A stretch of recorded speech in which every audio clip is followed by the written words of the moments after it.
Si vous le voulez bien, pour cette poursuite de cette matinée, j'appelle à me rejoindre à la tribune M. Benoît Desvaux, Public System, M.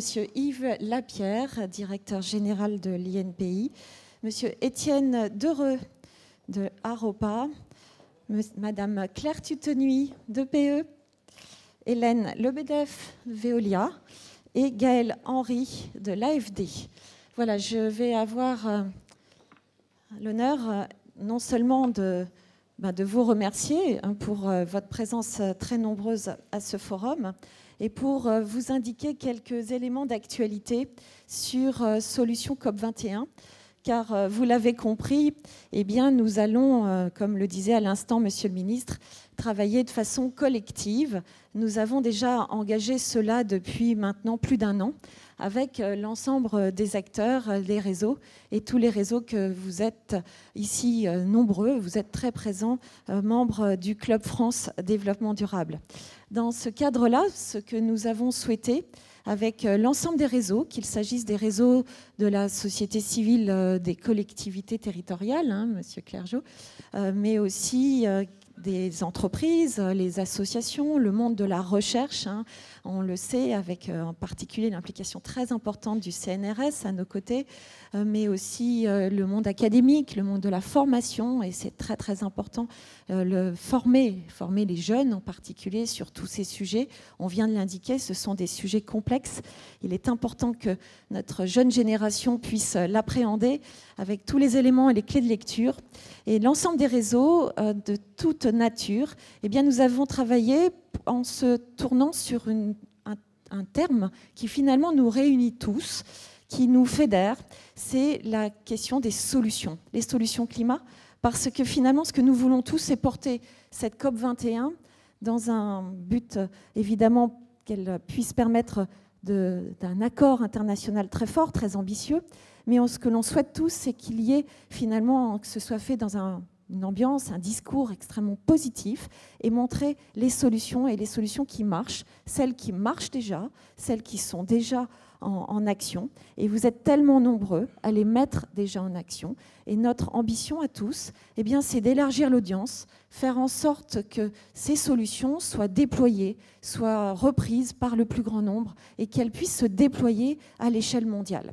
Donc, tout simplement, notre dispositif Solutions COP21, celui que le Club France a voulu porter avec le comité 21 qui anime tous ces travaux, eh bien, c'est cette mobilisation sur le thème des solutions, élargir vers le plus grand nombre, faire en sorte que l'audience de ces solutions soit la plus large possible et buzzer à travers le monde sur ces solutions. Donc ce que nous avons proposé à travers Solutions COP21, c'est ce dispositif formidable de communication, de promotion, de mise en exergue des solutions, de façon à ce qu'il y ait des espaces d'expression, de débat et aussi de démonstration qui permettent de mieux comprendre et de mieux voir et de mieux aussi s'appréhender, s'approprier l'ensemble des solutions. Alors, le programme, il est aujourd'hui en route depuis maintenant plusieurs mois. Il est porté par le Public System, Benoît Desvaux, qui va tout à l'heure nous faire une présentation, est directeur général du Public System et porte toute la partie événementielle. C'est une grande agence française mondialement implantée qui porte la partie événements et tous les supports de communication et toute la dimension de communication du dispositif.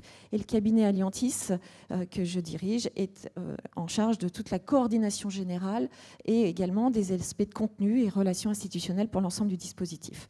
Alors nous sommes déjà au travail depuis près d'un an sur ce dispositif et nous avons, comme vous le savez, eh bien, beaucoup d'éléments en marche, notamment les conférences, les débats. Aujourd'hui même, vous êtes plus de 600 à avoir répondu à cette invitation pour participer à ce grand débat sur ce forum à un an de la COP21. C'était évidemment un moment important. Les débats ont commencé déjà depuis plusieurs mois. Nous avons eu aussi l'honneur d'accueillir Madame Girardin en mois de septembre sur un débat important sur le sujet des coopérations nord-sud, internationales, sur ces sujets du climat.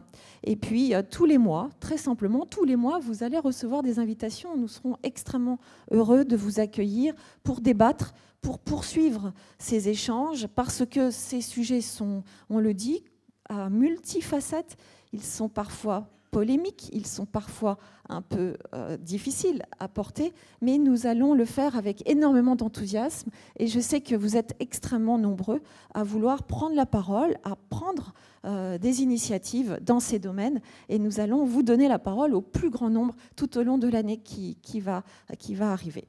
Donc ça, ce sont les conférences, les débats et puis il y a évidemment, on ne peut pas parler aujourd'hui de communication et de promotion à l'échelle mondiale sans penser au web. C'est absolument important de pouvoir partager les solutions avec le plus grand nombre. Et cela, évidemment, le web le permet. Cela permet de rendre en permanence ces solutions disponibles, de les rendre accessibles et de les rendre accessibles à tous. Ça, c'est vraiment l'ambition, de faire en sorte que par un accès libre, évidemment gratuit, ouvert à tout internaute, on puisse partager les solutions. Et on va en parler dans un instant parce que parmi les actualités que nous allons partager, eh bien, c'est la préparation. Vous allez être aujourd'hui dans les coulisses du lancement de la plateforme web que nous allons vous présenter dans quelques instants. Nous aurons évidemment tout au long de cette année donc beaucoup de débats, l'alimentation de la plateforme web et beaucoup d'éléments sur ce sujet des solutions. Et puis en point d'orgue, une participation évidemment extrêmement active pendant la COP21. Et donc là, j'en arrive au moment du 30 novembre. Monsieur le ministre a indiqué à l'instant. 30 novembre, on ouvre au Bourget la COP 21. Il y aura au Bourget plusieurs zones qui sont prévues.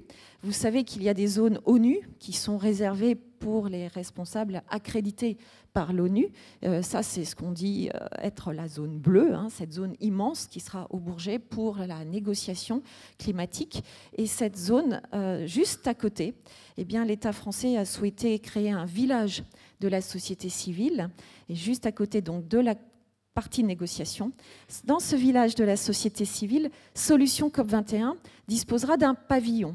Vous serez, pour ceux qui sont nos partenaires de Solutions COP21, pour ceux qui sont les membres du Club France, pour tous les réseaux du Club France, eh bien, vous aurez une possibilité d'accéder pendant toute la période de la COP, c'est-à-dire du 30 novembre jusqu'au 11 ou peut-être 12, on ne sait pas bien évidemment quelle sera la date précise de la fin des négociations, mais sans doute jusqu'au 11 décembre 2015, eh bien vous aurez accès au Bourget sur le pavillon Solutions COP21, qui sera un espace d'environ 300 mètres carrés. Ce sera tout de même déjà assez vaste. On pourra s'y retrouver pour du networking, pour rencontrer les acteurs internationaux qui seront présents au Bourget, pour aussi des espaces de médiatisation, des espaces de side event, de débat, de partage et de données. Ça, c'est donc la présence au Bourget pendant toute la période de la COP21 pour tous les acteurs de Solutions COP21. Et puis, eh bien, je dirais qu'un des points qui nous a paru extrêmement important, c'est d'ouvrir ces échanges, ces débats, cette démonstration des solutions, c'est de faire en sorte que le plus large public puisse y accéder. Parce qu'on le sait, au Bourget, ceux qui n'auront pas les badges, ceux qui n'auront pas les accréditations, ne pourront pas rentrer. On aura des questions d'accès au Bourget, évidemment importantes compte tenu des besoins de sécurité du site. Mais nous avons pensé, nous tous, réseaux de la société civile, qu'il était extrêmement important, nécessaire, souhaitable d'ouvrir au plus large public, faire en sorte que ce sujet du climat ne soit pas réservé aux experts, ne soit pas réservé à tous ceux qui ont la chance de travailler au quotidien très régulièrement sur cette question, mais que le plus large public, et notamment les jeunes, puissent trouver là peut-être aussi des points d'accroche, des éléments d'interpellation, et puis de compréhension et de pédagogie, et d'envie de s'approprier encore les éléments et de pousser les actions au quotidien sur le sujet du climat. Donc notre, je dirais, particularité à Solutions COP21, eh bien, c'est d'avoir retenu le Grand Palais, Le Grand Palais, c'est un espace ô combien symbolique, hein, ô combien symbolique de cet esprit de l'exposition universelle qui, évidemment, aussi au cœur de Paris, extrêmement accessible, tout près des Champs-Élysées. Ce sera la période du marché de Noël, ce sera voilà, la splendeur parisienne, et aussi ce lieu majestueux, formidable, qui permet tellement de choses, parce qu'il est vaste, parce qu'il permet d'avoir beaucoup d'opérations qui puissent être accueillies. Et nous allons ici, en un mot, je vous le dévoile, vous dire que ce lieu, ici représenté de façon un peu schématique, hein, pardon, évidemment, on n'est pas là encore tout à fait dans le plan final du Grand Palais, mais tout de même, ça vous donne une idée de la disposition et de l'articulation des espaces qui, comme vous le savez, ici on a la nef centrale hein, du Grand Palais, les grands escaliers d'honneur qui sont de part et d'autre au fond de cette nef, et de chaque côté, 2 ailes qui permettent un espace d'environ 4000 m² d'exposition.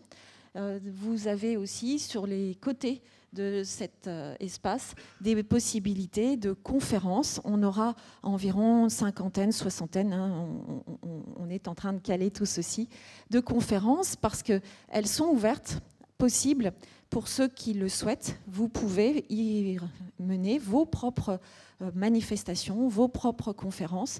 Vous pouvez organiser vos opérations, même si vous n'avez pas, je dirais, aujourd'hui réservé encore la possibilité de le faire. C'est encore possible. Il y a différents sites. Nous pouvons en ouvrir dans les différentes alcôves et dans les différents lieux du Grand Palais qui est suffisamment espacé pour le permettre.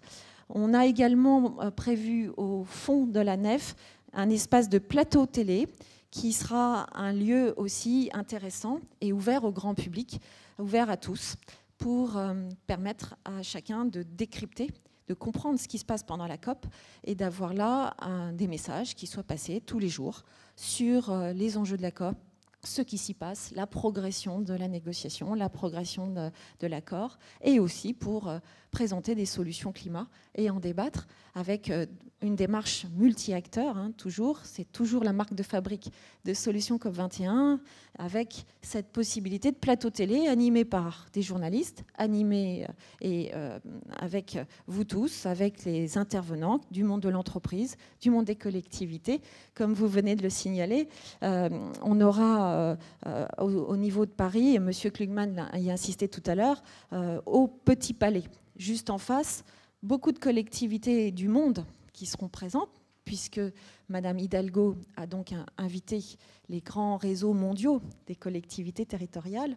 Et au Petit Palais, juste en face, ils se réuniront pour leur grand congrès et débats et pourront venir au Grand Palais régulièrement. Juste en face, on va avoir des éléments de promotion conjointe, puisque la mairie de Paris, en tant que partenaire fondateur, nous indique qu'il y aura des possibilités de monter des opérations ensemble et que nous aurons donc les palais des solutions climat pendant toute cette période de la COP. Et précisément, puisque je ne l'ai pas encore dit, mais au Grand Palais, nous serons ouverts du 4 décembre au 10 décembre. Donc ce sont les dates à bien noter à vos agendas.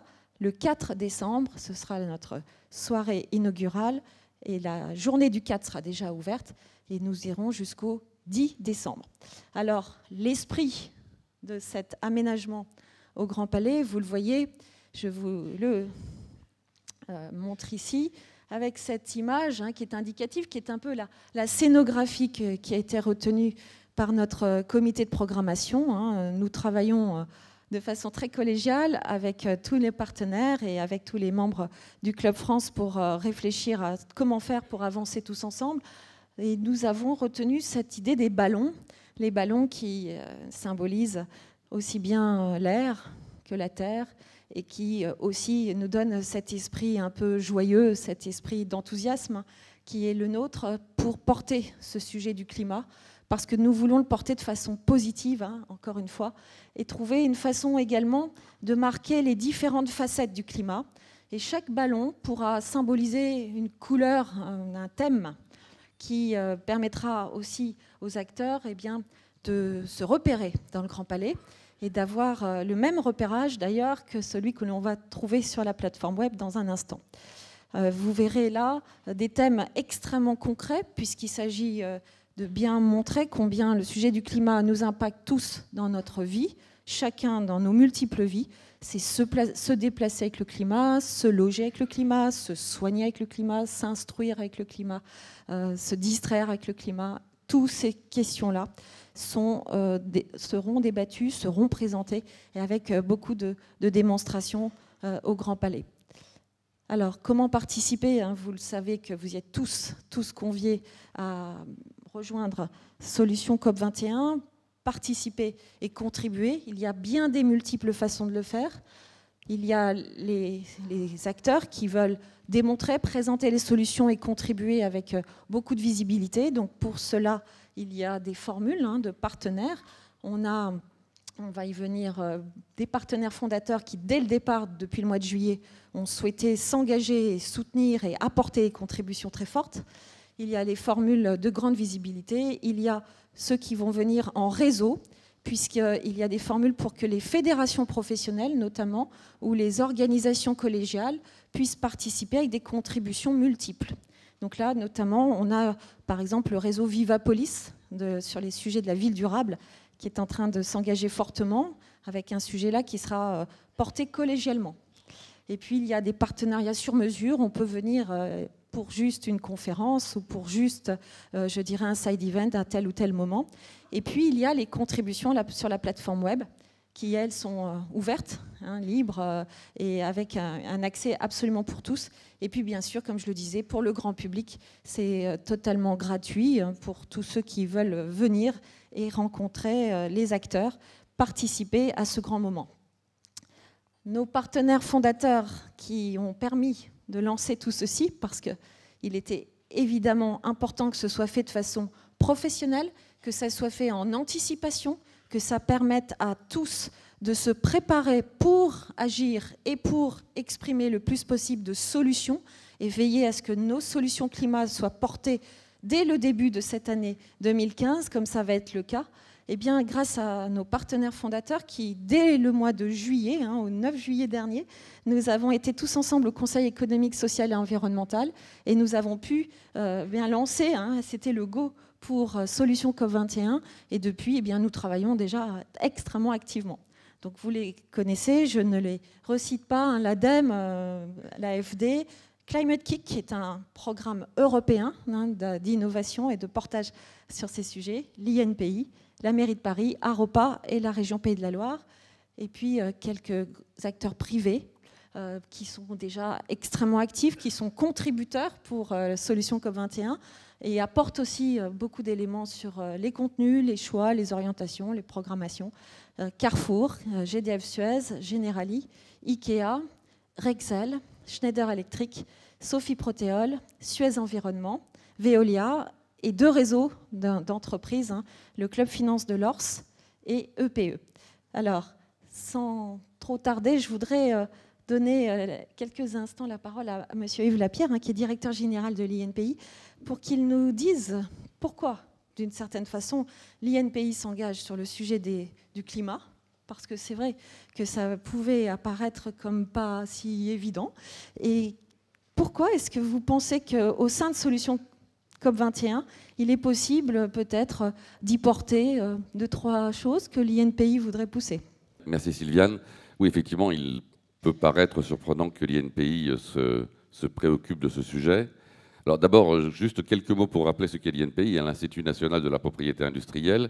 Nous sommes un établissement public dont l'une des missions est bien entendu de délivrer les titres de propriété industrielle, les brevets, les marques, les dessins et modèles, mais dont la deuxième mission, et qui est sans doute un peu moins connue, c'est d'accompagner les PME à travers la propriété industrielle dans leur développement et leur croissance. Alors l'INPI est un établissement français. Par contre, nous avons des homologues pratiquement dans tous les pays du monde, pays développés, pays émergents, en Chine, Brésil, Pérou, Allemagne, Grande-Bretagne, États-Unis, etc. Chine. Alors, avant de répondre complètement à votre question, moi, j'ai noté dans les interventions de M. Fabius quelques éléments qui expliquent pourquoi l'INPI peut jouer un rôle. M. Fabius a commencé par dire un des éléments marquants autour des dernières années, c'est la diffusion de la science et de l'innovation. Il a également insisté sur le rôle important des entreprises en disant qu'il espérait que ça permettrait de faire du bon business. Il a mentionné ensuite les solutions qui sont les individus, les collectivités et les entreprises. M. Chaussade est intervenu également et dans sa question, il a dit « L'innovation est certainement l'une des clés des solutions ». M. Fabius a dit qu'il souhaitait que Paris soit une vitrine technologique. Il a également dit que nous avions, de par le monde, des moyens et qu'il fallait les mobiliser.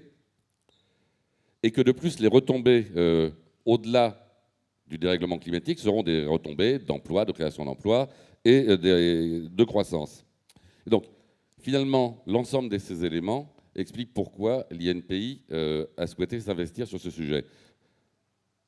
Nous sommes d'abord un observateur ou un observatoire absolument extraordinaire de l'innovation, puisque l'ensemble des innovateurs, finalement, passent par nous. Quand je dis nous, c'est l'ensemble des offices de propriété intellectuelle dans le monde. Et ces données sont publiques. Et donc, le premier élément de la contribution de l'INPI, c'est de proposer à mes homologues, et j'ai commencé à le faire et les retours sont extrêmement positifs, que nous identifions dans nos pays des PME qui disposent aujourd'hui de solutions qui pourraient contribuer à répondre à cet enjeu de dérèglement climatique. Ça, c'est le premier élément. Le deuxième élément, c'est de dire que la propriété industrielle est souvent perçue comme le combat du fort contre le faible, comme un moyen de se protéger. C'est beaucoup moins perçu comme étant un outil de transfert de technologie et de coopération internationale. Et donc, en rassemblant à travers les offices de propriété industrielle l'ensemble de ces solutions, une ambition également est de permettre de créer des partenariats, et entre autres des partenariats nord-sud, entre des PME et des grands groupes, pour mettre en place des solutions intégrées pour répondre à ce dérèglement climatique. Et donc, à partir de là, bien évidemment, on répond également à l'autre enjeu qui est la création d'emplois et la croissance à travers la propriété industrielle. Donc, ce que l'on va mettre en œuvre, c'est effectivement, au Grand Palais, nous aurons un stand. Alors, nous avons une formule un peu plus enrichie avec des espaces de parole et d'inviter nos homologues mondiaux et des entreprises, alors soit qui seront présentes physiquement, soit qui apporteront et qui auront une vitrine pour exprimer leurs solutions et montrer ainsi que, de par le monde, il y a cette vitrine technologique qui apporte des solutions à cet enjeu du dérèglement climatique. Donc, on fera de Paris et du Grand Palais la vitrine technologique mondiale pour les PME sur le sujet du dérèglement climatique. En tous les cas, c'est notre souhait et notre ambition. Eh bien, merci. Je crois qu'on peut peut-être l'applaudir pour cette ambition qui est effectivement très importante et avec un enjeu mondial. On le voit qu'il y aura beaucoup de partenaires, et ça, je le sais déjà, qui vont s'orienter sur ce thème des innovations. Peut-être que l'INPI va créer un effet d'entraînement et beaucoup seront sur cette question de la présentation d'innovation au Grand Palais. Alors aujourd'hui, eh bien, vous le savez, beaucoup d'acteurs nous rejoignent, continuent à intégrer les espaces du Grand Palais pour des conférences ou pour des side events ou pour des espaces de démonstration. Nous avons des partenariats très importants qui sont en cours de montage. Notamment, je peux vous le dévoiler, je vous donne quelques points d'actualité, avec le PNUE, le Programme des Nations Unies pour l'environnement, qui sera très fortement implanté donc au Grand Palais avec des espaces d'exposition notamment sur ces sujets. Ils étaient à Lima et ils seront sur les grands lieux de la COP21. Ils ont choisi le Grand Palais. Pour ce qui concerne des associations et des ONG, c'est très important aussi de vous dire que de grandes ONG sont avec nous sur cette question. Vous êtes plusieurs ici dans la salle et nous avons notamment des partenariats en cours de montage très importants pour de la mobilisation citoyenne avec notamment France Nature Environnement qui aura un programme d'action pendant toute l'année 2015 à travers l'ensemble du territoire et qui aura des points d'orgue aussi au Grand Palais. Il y a des programmes et des discussions importantes avec Good Planet, notamment avec la Fondation Nicolas Hulot et bien d'autres, et Green Cross et bien d'autres. Hein. Malheureusement, pardon, je ne peux pas citer tout le monde, mais et les associations sont extrêmement nombreuses impliquées dans cette dispositif. Pour ce qui concerne les entreprises, eh bien, vous le savez, elles sont déjà nombreuses sur le sujet avec nous. Et puis d'autres encore continuent à vouloir être là sur cette dynamique grand public au Grand Palais. On a notamment parmi nos nouveaux partenaires la joie d'accueillir d'ores et déjà ABB, L'Oréal ou La Poste, qui aura là aussi une approche extrêmement importante avec aussi de la promotion sur la COP21 à travers l'ensemble des bureaux de poste. Et au Grand Palais, une présence importante. Pour les collectivités, eh bien, comme on le disait, une présence qui est déjà prévue au Petit Palais et puis au Grand Palais, avec des présences de collectivités territoriales, soit seules, soit en lien avec d'autres instances, sur des villages thématiques. Et comme je le disais tout à l'heure, sur la ville durable, hein, notamment, c'est un des axes extrêmement forts, hein, ville durable et climat.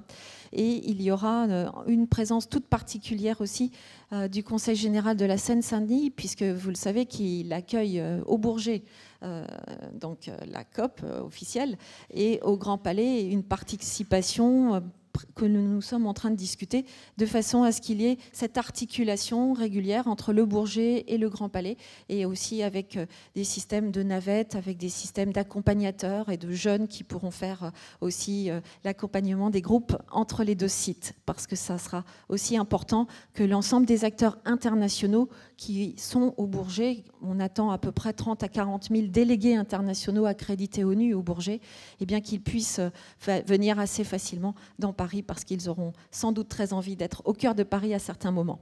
Et puis, nous avons des partenariats médias qui sont en cours de montage.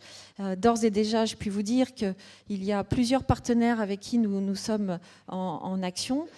Vous avez peut-être vu à l'accueil, et pour ceux qui le souhaitent, hein, il y a la radio Néoplanète qui fait aujourd'hui même des interviews pour ceux qui le souhaitent. Nous sommes en interview pour cette radio.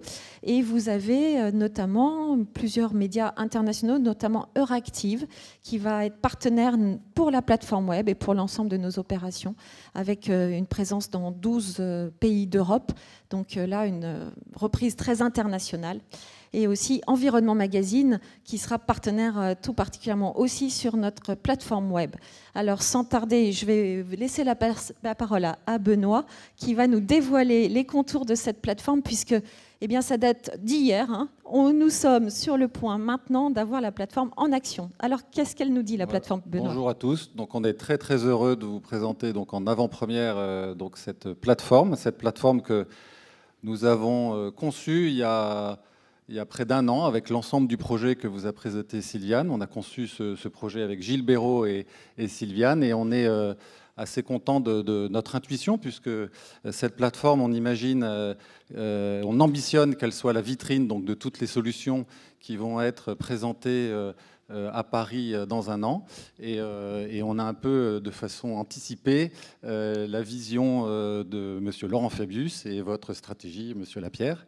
Et donc cette plateforme, très concrètement, c'est un site internet qui va permettre à toute organisation, entreprise, collectivité, association, de déposer donc une solution en réponse au dérèglement du climat. Cette plateforme, elle est ouverte à tout le monde. Elle sera en français et en anglais. Et on voit en haut tous les liens vers les médias sociaux pour pouvoir retweeter, partager tout ce qui se trouve dedans. Donc vous trouvez dans le bandeau la grille d'entrée qui sera la même qu'au Grand Palais à travers ces 12 usages pour se positionner en fonction des utilisateurs et rentrer sur des sujets par des cas pratiques et quotidiens. On pourra ensuite découvrir un bouton pour publier une solution. À droite, le compteur qui nous permet de voir combien de jours il reste avant la conférence. Ensuite, nous avons 4 solutions qui sont mises à l'honneur avec un système aléatoire pour les faire tourner. Sur le côté, vous voyez une partie éditoriale où on va traiter une dizaine de grands enjeux avec dessous associés des solutions de la plateforme, là aussi mis en avant. un fil Twitter de Solutions COP21, et bien entendu à l'honneur nos partenaires fondateurs sans qui ce projet n'aurait jamais pu voir le jour, des partenaires médias qui sont en cours de discussion, et puis les porteurs du projet. Donc si je remonte en haut, je vais vous montrer deux choses. Par exemple, si on va dans l'usage se loger, on va découvrir une petite illustration et un petit texte qui présente de façon générique les grands enjeux. Et dessous, on retrouve des solutions avec le porteur de la solution, et puis un petit résumé qui donne envie d'aller cliquer dessus pour en savoir plus. Et je vous propose de rentrer dans 4 solutions. Donc je vais retourner sur la page d'accueil pour pouvoir écouter donc 4 de nos premiers contributeurs. Donc je vous propose de commencer par Étienne Dereux, donc, qui est animateur du club métier d'Europa. Alors je vais rentrer dans la fiche Europa qui est ici. Voilà.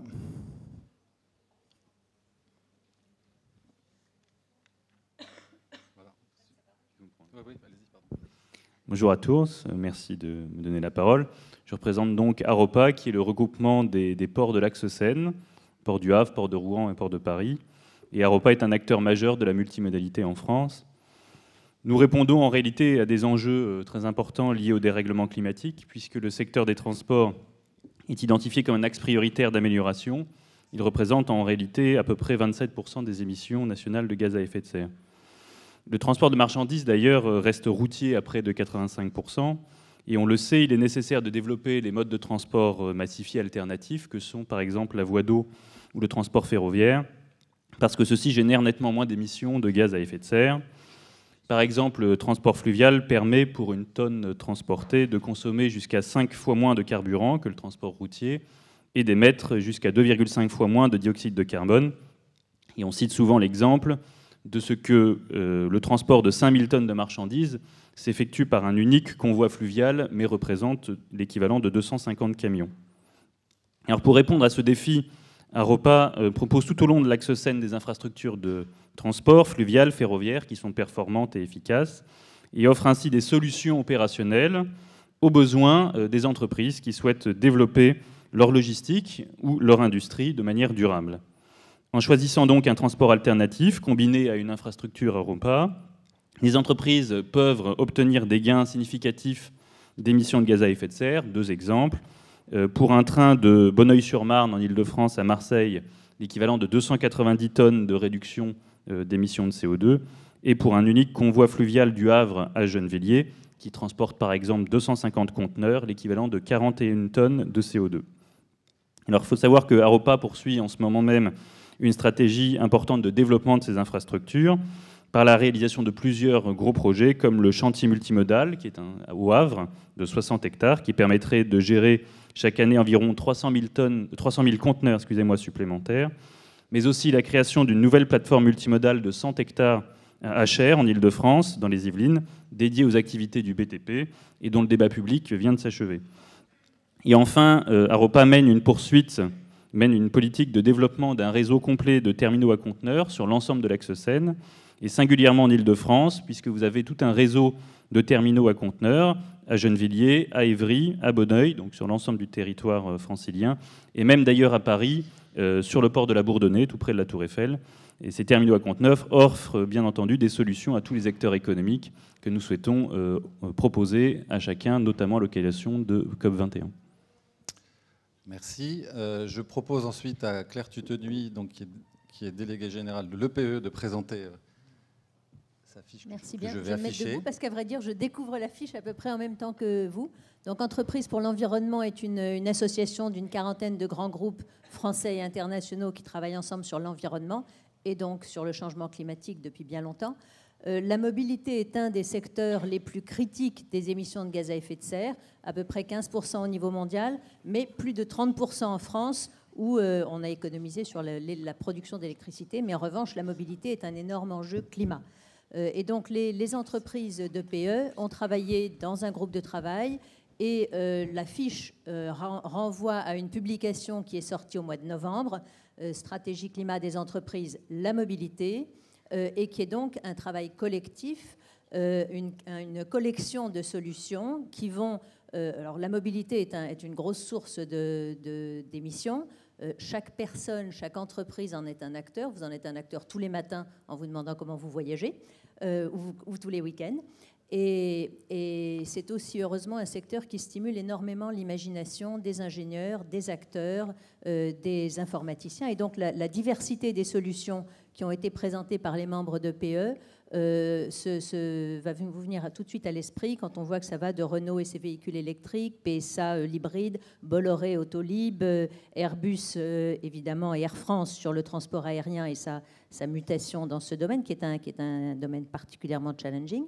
La SNCF, Mobivia, Rexel, grand distributeur mondial, donc des problématiques de logistique extraordinaires. Veolia, qui vous en parlera d'autres choses, mais est aussi un grand logisticien d'ordures ménagères, par exemple, on ne le sait pas. Et comment faire l'économie circulaire et la logistique de l'économie circulaire. Et puis des grands acteurs, Total, Michelin, qui sont et évidemment bien d'autres moins directement impliqués. Donc l'affiche présente bien évidemment aménager, maîtriser l'énergie, se déplacer, industrie et services, un catalogue très large. Il nous reste, mais comme c'est une des toutes premières, ça n'est pas encore fait, il nous reste à organiser cette plateforme comme un hub, c'est-à-dire de faire en sorte que cette fiche-ci puisse facilement renvoyer aux fiches solutions des membres, que les membres de PE vont évidemment aussi, nous allons travailler avec eux pour qu'ils les mettent sur le site et sur la plateforme et que cette plateforme soit vraiment un hub. Merci Claire. Maintenant, je vais passer la parole à Hélène Leboeuf, donc, qui est directrice adjointe développement durable de Veolia et qui va nous présenter sa solution, si je remonte. Merci, bonjour à tous. Pour Veolia, je crois que ça a été dit par le ministre suffisamment souvent ce matin, mais on ne peut que l'approuver. Le défi climatique est avant tout une opportunité. C'est une opportunité d'accompagner le passage d'un modèle linéaire de consommation qui est basé sur les prélèvements, l'utilisation et le rejet des ressources et qui n'est plus soutenable à notre sens, à la fois pour les ressources naturelles et pour les pollutions qu'il génère, un modèle plus circulaire, un modèle d'économie circulaire, un modèle qui transforme les déchets en ressources. Cette opportunité, on s'est mobilisé pour la concrétiser à travers une signature qui est Ressourcer le monde et qui vise à inventer avec les territoires et les décideurs les outils d'un développement bas carbone. Ça passe aujourd'hui par la promotion de solutions à travers la plateforme et on est ravis de pouvoir contribuer à cette plateforme et de pouvoir partager nos solutions sur celle-ci et les faire connaître afin qu'elles soient inspiratrices de davantage de projets du même type ou d'initiatives dans le même sens. Alors la solution qu'on a proposée ou qu'on présente aujourd'hui, qui est une des 10 solutions climat qui seront mises par Veolia sur la plateforme, concerne le recyclage bottle to bottle que nous effectuons en Allemagne, à Rostock. Alors c'est très frappant de savoir que c'est et je pense que M. Lapierre sera content, une innovation assez importante, une prouesse technologique. Jusque-là, le PET des bouteilles plastiques était essentiellement transformé en anorak ou en couette pour mettre sur notre lit. Mais aujourd'hui, on a développé des process qui permettent de recycler des bouteilles en refaisant des bouteilles avec toutes les normes et les contraintes que ça impose en matière de santé notamment et d'implications sanitaires. Donc à Rostock, nous recyclons 1 milliard de bouteilles par an qui sont donc transformées en granulats que l'on voit ici ou en petits morceaux de plastique qui redeviennent donc des bouteilles avec des bénéfices à la fois environnementaux, sociaux et sociétaux importants. Environnementaux d'abord, puisque ça permet sur une année d'économiser 31 000 tonnes de fuel, des milliers de mètres cubes d'eau. L'utilisation de plastique recyclé permet l'économie de 70% d'émissions de gaz à effet de serre par rapport à l'utilisation du plastique vierge. Donc une économie sur une année pour cette usine de 110 000 tonnes d'émissions de gaz de CO2, qui représentent les émissions de 20 000 Français à peu près. qui représente 110 000 ballons, puisque si j'ai bien compris, les ballons du Grand Palais auront la taille du contenant d'une tonne de CO2. Donc imaginez 110 000 ballons qui disparaissent d'un coup alors qu'ils sont remplis de CO2. Donc ces solutions, Veolia les a classées dans 3 domaines. Le premier dont je viens de parler, recyclage, valorisation. L'autre domaine, c'est énergie renouvelable. Le troisième, efficacité énergétique. À travers l'ensemble de ces solutions, je vais vous donner un chiffre clé, un dernier. En 2013, nous avons permis d'économiser 24 millions de tonnes d'émissions de CO2, donc 24 millions de ballons. Et nous entendons contribuer tout au long de 2015 et par la suite, évidemment, à vos côtés à la lutte contre le dérèglement climatique. Merci Hélène. Je laisse maintenant la parole à Gaël Henry, qui est chef de projet à la division collectivité locale et développement urbain à l'AFD, qui va nous présenter une solution. Voilà. Donc, je vais vous présenter un projet d'aménagement urbain en République dominicaine. L'AFD a choisi d'accompagner le gouvernement de la République dominicaine dans une politique innovante de renouvellement urbain. L'agglomération capitale de la République dominicaine est en voie de métropolisation. Cette croissance urbaine se traduit par un fort étalement urbain, mais aussi par une très grande précarité urbaine et environnementale. C'est 40% des habitants de Saint-Domingue qui vivent dans des quartiers sous-équipés et en grande partie dans des zones à risque, notamment sur les berges du fleuve Osama qui traverse la ville. La situation s'aggrave bien entendu avec le dérèglement climatique. Des épisodes d'inondation de plus en plus fréquents touchent notamment le quartier qui s'appelle la Barquita, où les inondations peuvent atteindre parfois 6 mètres de hauteur. Suite à la tempête tropicale Sandy en 2012, le président de la République dominicaine s'est engagé à déplacer les populations sinistrées régulièrement de la Barquita et a donc lancé un projet de déplacement et de relogement de ses habitants de la partie basse du quartier inondable dans un autre quartier hors zone à risque. Et il s'est aussi engagé à renforcer la résilience du quartier dans son ensemble aux inondations qui pourront venir par la suite. Comment renforcer la résilience du quartier? D'une part, par l'aménagement d'un parc fluvial. Plutôt que de lutter contre les inondations, l'aménagement de ce parc permettra une gestion durable des inondations et en plus constituera un nouvel espace de loisirs et un espace vert pour les habitants hors période d'inondation. Par ailleurs, le projet prévoit de désenclaver et assainir le quartier. Il est construit en association avec les habitants et les principales associations, représentations de la société civile actives dans les quartiers. Et il est intégré à un vaste programme d'aménagement de l'est de l'agglomération de Saint-Domingue qui comporte l'extension de la ligne 2 du métro que l'Agence française de développement avait déjà financée au travers d'un premier prêt, et l'aménagement, la mise en place de navettes fluviales le long du fleuve Osama qui sera connectée à la ligne 2 de métro et qui reliera l'ensemble des quartiers précaires qui sont situés le long du fleuve.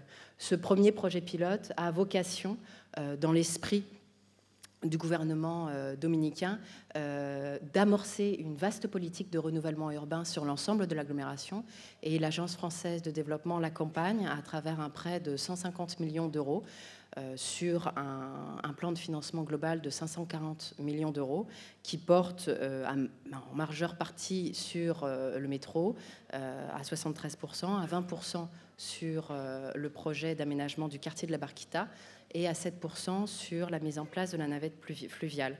Ce projet, ça sera 7500 personnes dont les conditions d'habitat seront améliorées, 24 millions de passagers supplémentaires en transport urbain en 2017 et bien entendu une réduction des émissions de gaz à effet de serre dues à la mobilité sur l'agglomération de Saint-Domingue. Merci Gaël. Je vais profiter du fait que vous soyez déjà un multi-contributeur, puisque vous avez aussi rentré une deuxième fiche pour pouvoir dire 2 mots sur la manière dont nous avons imaginé de les structurer. Donc vous voyez en haut l'organisation à travers son logo qui porte l'innovation, la clé d'entrée par l'usage qui a été indiqué. Il peut y avoir aussi, vous l'avez vu, je ne sais pas si vous l'avez vu dans d'autres, des clés d'entrée par secteur d'activité.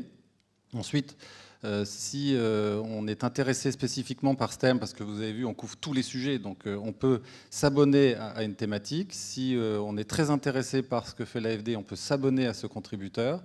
Vous voyez sur la partie à côté du texte, on peut poster des vidéos. On a aussi proposé au moment de l'inscription de la contribution de cocher un certain nombre de cases pour pouvoir rendre les fiches identifiables à la fois par le moteur de recherche de la plateforme et par Google, donc en mettant des clés spécifiques, donc à la fois des types de solutions, des bénéfices apportés, des mots-clés. Ensuite, on voit qu'on peut poster et associer au texte et aux photos des fichiers. Et puis derrière, il reste des liens possibles sur le site internet de l'organisation, sur le site spécifique qui peut exister sur la solution. Et puis derrière, un petit résumé de fiche cinétique du porteur du projet. Et pour terminer en bas, les contacts, à la fois possibilité de mettre deux contacts, un contact plus professionnel et un contact presse. Voilà. Donc, il me reste à vous dire que la plateforme, nous allons la lancer le 13 janvier, qu'aujourd'hui, on a 60 contributions collectées, ce qui va nous permettre d'ouvrir la plateforme avec déjà une information intéressante. Je rappelle que les contributions sont gratuites pour les partenaires de Solutions COP21, pour les associations, pour les collectivités, dans la limite de 10 contributions. Et pour toutes les autres organisations, le prix est très important puisque c'est 100 € la contribution. Donc l'idée, c'est évidemment d'en avoir beaucoup. Donc vous pouvez déjà préparer vos solutions pour les rentrées à partir du 13. Et le dernier point que je dirais, c'est que nous avons prévu un dispositif de communication, à la fois dans la presse classique, mais surtout sur Internet, avec du community management, avec toute une activation des médias sociaux pour faire partager les solutions qui sont sur le site.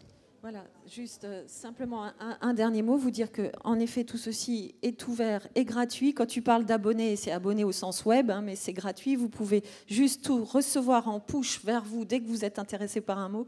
Et donc, l'idée, c'est et si on voulait bien mettre le nom de la plateforme pour que vous puissiez, dès le 13 janvier, peut-être vous connecter. Merci de me remettre à l'écran le point, s'il vous plaît. Là, c'est en bas. Le PowerPoint. Plateforme, solution. Non. Ah non. Là, c'est en bas, là. On est... L'adresse, tu veux l'adresse ? Voilà, je voulais ça. Je voulais vous dire, c'est le 13 janvier. À partir du 13 janvier, vous serez en connexion publique. Vous pourrez poster directement en ligne vos solutions et vous pouvez surtout nous faire part de solutions que vous aimeriez que l'on mette en ligne d'ores et déjà. Surtout, n'hésitez pas, renvoyez-nous vos éléments à partir du 13 janvier, donc plateformesolutionclimat.org. Et donc, je me suis trompée de sens. Si vous voulez nous contacter, si vous voulez agir sur l'ensemble du dispositif Solutions COP21, c'est vraiment à votre disposition. À très vite. On a un petit café pendant un petit quart d'heure parce qu'on a pris un peu de retard. À peine un quart d'heure parce qu'on recommence on vraiment pour les tables rondes. À tout de suite.